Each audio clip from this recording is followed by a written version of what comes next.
देखो अपन चैप्टर 8 कर रहे थे ना, तो अपन ने भोजन से संबंधित सारी बातें कर ली थी।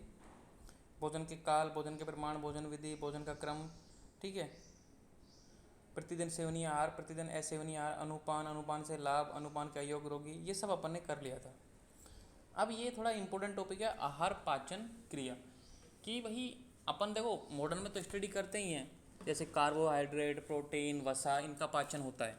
लेकिन आयुर्वेदा में कैसे पाचन होता है उसको समझना जरूरी है, कैसे आयुर्वेदा के अनुसार फॉर्मेशन होता है, वो सारी चीज़ें अपन को समझना है।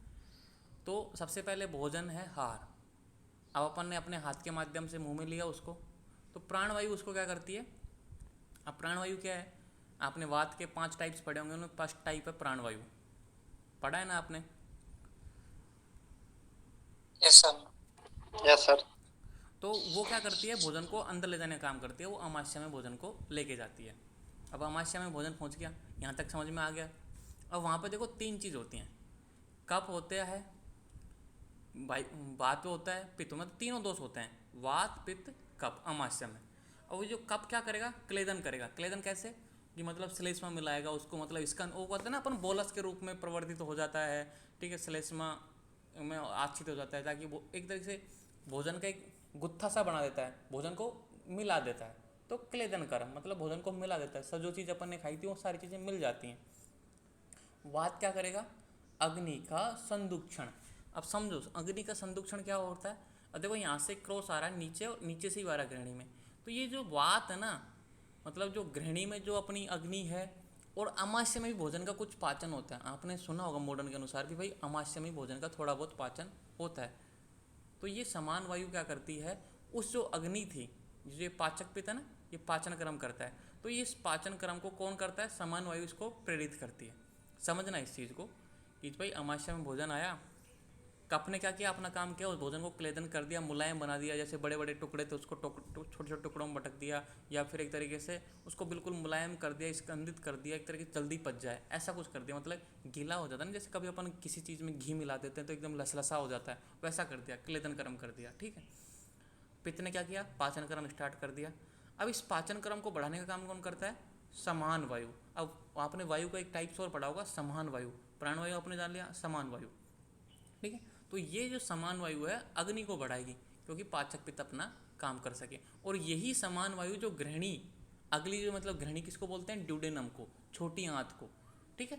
तो उसमें भी ये क्या बढ़ाएगी, अग्नि, मतलब अग्नि का संदुक्षण, मतलब एक तरीके से अग्नि को प्रज्वलित करेगी। बोलते ना ऑक्सीजन के बिना अग्नि नहीं जल सकती, ठीक है।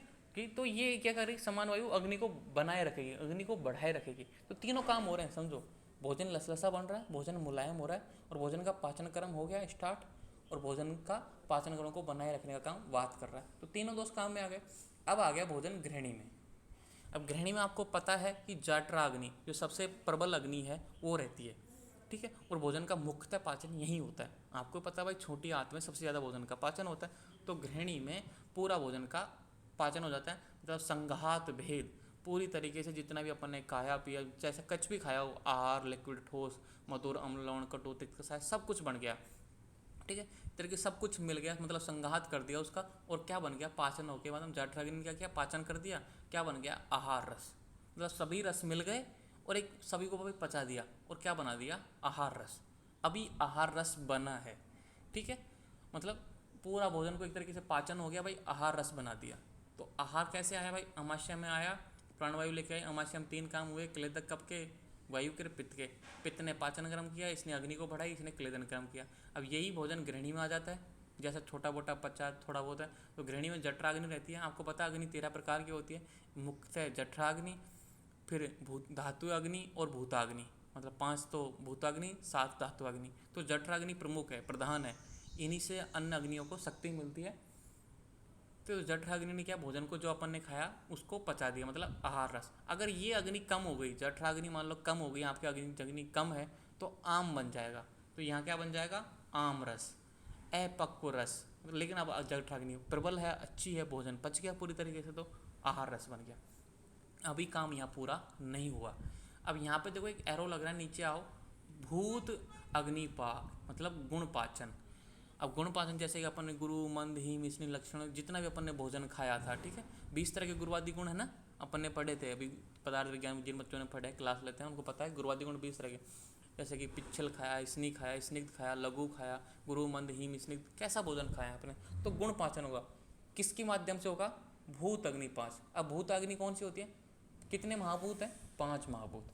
मैंने आपको बताया भाई अग्नि 13 प्रकार की होती हैं, उसमें एक तो जठराग्नि जो प्रबल होती है, और 5 भूताग्नि, जैसे कि आकाश अग्नि, वायु अग्नि, अग्निभूत अग्नि, जल अग्नि और पृथ्वी अग्नि। कहने का मतलब ये है कि इन चीज़, जैसे कि कोई अपन ने ऐसा भोजन खाया जिसमें आकाश अग्नि, आकाश महाभूत वाले ज़्यादा पदार्थ है, ठीक है, अपन ने पढ़े हैं पदार्थ विज्ञान जिन बच्चों ने पढ़ा होगा कि भाई आकाश महाभूत से ये चीज़ें बनती हैं। अगर कोई किसी भी लिक्विड, मान लो किसी भी चीज़ की कमी होगी तो ऐसे महाभूत वाले द्रवों का सेवन करना चाहिए। तो सभी द्रव्य पंच महाभूत तक बने। आप ये भी जानते होंगे कि सभी द्रव्य पंच महाभूतों से बने। तो ये हार रस बन गया, तो ये हार रस पंच महाभूतों से बना। जब अपन को पता है भाई सभी द्रव्य पंच महाभूतों से बना, चाहे अपन रोटी खाओ, चाहे सब्जी खाओ, चाहे दाल खाओ, कुछ भी खाओ, पंच महाभूतों से बना है। तो आहार रस हो गया, मतलब टुकड़े टुकड़े हो गए, बिल्कुल छोटा छोटा हो गया। अब इसको और अवशोषित करने के लिए, कुछ फॉर्मेलिटी बनाने के लिए कि भाई रस बनाना है, रक्त बनाना है, तो इसको पंच महाभूतों में तोड़ना पड़ेगा, क्योंकि सभी चीज़ पंच महाभूतों से बनी हुई है। ये आपको फैक्ट पता है कि सभी चीज़ पंच महाभूतों से बनी हुई है, और यहाँ पे अभी सब मिक्स है। अब आपको शरीर में रस भी चाहिए, रक्त भी चाहिए, मांस भी चाहिए, मेद भी चाहिए, अस्थि भी चाहिए, मज्जा भी चाहिए, शुक्र भी चाहिए, मतलब अपना शरीर धातुओं वाला ना, पूरी चीज़ चाहिए।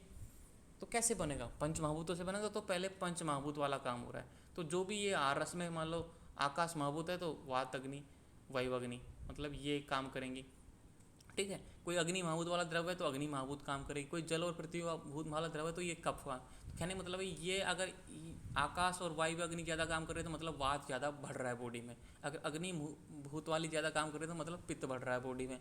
और जल और पृथ्वी महाभूत वाले काम कर रही है तो कफ बढ़ रहा है बॉडी में। ये दोस्तों से समझाने के लिए कि अपन बोलते हैं ना कि वात पित्त कफ, ये इसको समझाने के लिए। तो मतलब भूत अग्निपाक। अब ये आपकी मतलब जितना भी ये आहार रस था किस में टूट गया? पंच महाभूतों में टूट गया, अलग अलग बिल्कुल। भाई पृथ्वी महाभूत अलग टूट गया, जल महाभूत अलग टूट गया, जल अग्नि महाभूत अलग टूट गया, आकाश महाभूत अलग टूट गया। अब उससे क्या होगा आगे? धातु अग्निपाक, भूत अग्निपाक, गुणपाचन। अब यह व्यान वायु, व्यान वायु क्या करती है? सर्वत्र शरीर में इस चीज़ को फैला देती है। जो भी ये पंच महाभूत बने थे ना, इसको सर्वत्र शरीर में फैला देती है। व्यान का काम ये होता है फैलाना, व्याप्त करना, पूरे शरीर में व्याप्त कर देती है। अब मान लो कि ये आहार रस था, इसने पूरे पंच महाभूतों में टूट गया। पंच महाभूतों में टूटने के बाद में व्यान वायु ने क्या किया? पूरे शरीर में इसको फैला दिया। अब जहाँ पे मान लो कि रक्त की कमी है, रस की कमी है, मांस की कमी है, मेद की कमी है, जैसे कि अपने किसी भी चीज़ की कमी है, शुक्र की कमी है, तो उससे धातु अग्नि की क्रिया होके उससे वो फॉर्मेशन हो जाएगी। भाई शुक्र बनाना है कि मज्जा, जैसे कि अब धातु अग्नि कितनी है? 7। जैसे कि रस बनाना है, रस बन गया, रसाग्नि ने काम किया। रक्त कम है तो रक्त बन गया। मांस की कमी है तो मांस बन गया। तो जब अब सर्वत्र शरीर में घूम रहे हैं कौन से? ये वाले कंटेंट। भूत अग्निपाक के बाद में जो गुण पाचन हुआ था, उसके बाद में छोटे छोटे पार्टिकलों में, जहाँ मान लो रस की कमी है तो रस अग्नि की क्रिया हुई, रस बन गया। रक्त की कमी है तो रक्त अग्नि क्रिया हुई, रक्त बन गया।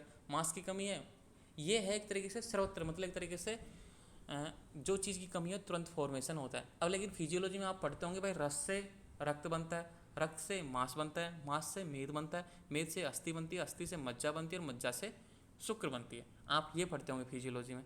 और यहाँ पे कैसे बताया कि भाई एक मतलब धातु अग्निपाक हुआ, भाई व्यान वायु ने पूरे शरीर में फैला दिया। पूरे शरीर में फैलाने के बाद में भाई रक्त जिसकी जरूरत है, डिमांड है शरीर को, वो चीज़ बन जाती है। जैसे आप जिस चीज़ का मेदों का ज़्यादा यूज़ कर रहे हो, अस्थि का ज़्यादा यूज़ कर रहे हो, मांस का ज़्यादा यूज़ कर रहे हो, रक्त का ज़्यादा यूज़ कर रहे हो, रसाग्नि। अब यहाँ पे 2 थ्योरी आती हैं।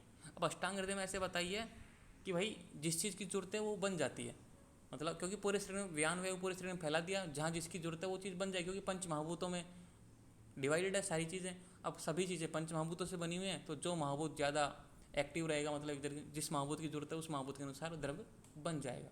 लेकिन बहुत से आचार्य बोलते हैं कि देखो पहले इस धातु अग्नि क्रिया से क्या होगा? पहले रस बनेगा इस पूरे महाभूत का, जितनी महाभूत है पहले रस बनेगा, फिर इनसे रक्त बनेगा, रक्त से मांस, मांस से मेदो, मेद से अस्थि, अस्थि से मज्जा, मज्जा से शुक्र। कि मतलब जैसी जैसी चीज़ की डिमांड होती है, मतलब पहले सबसे पहले रस बनेगा। अब रस की जितनी जरूरत है बॉडी को, रस ले लिया। अब मान लो फिर उसको आगे जितना कंटेंट बचा उसको आगे भेज दिया रक्त के पास। और रक्त की जितनी कमी थी बॉडी ने, रक्त ले लिया।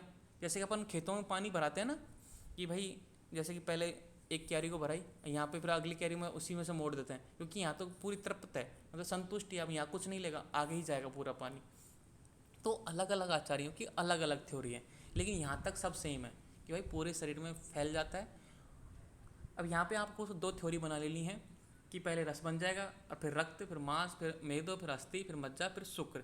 कौन कौन सी बनाएंगी? जो धातुओं की अलग अलग अग्नि है वो बनाती जाएंगी, ठीक है।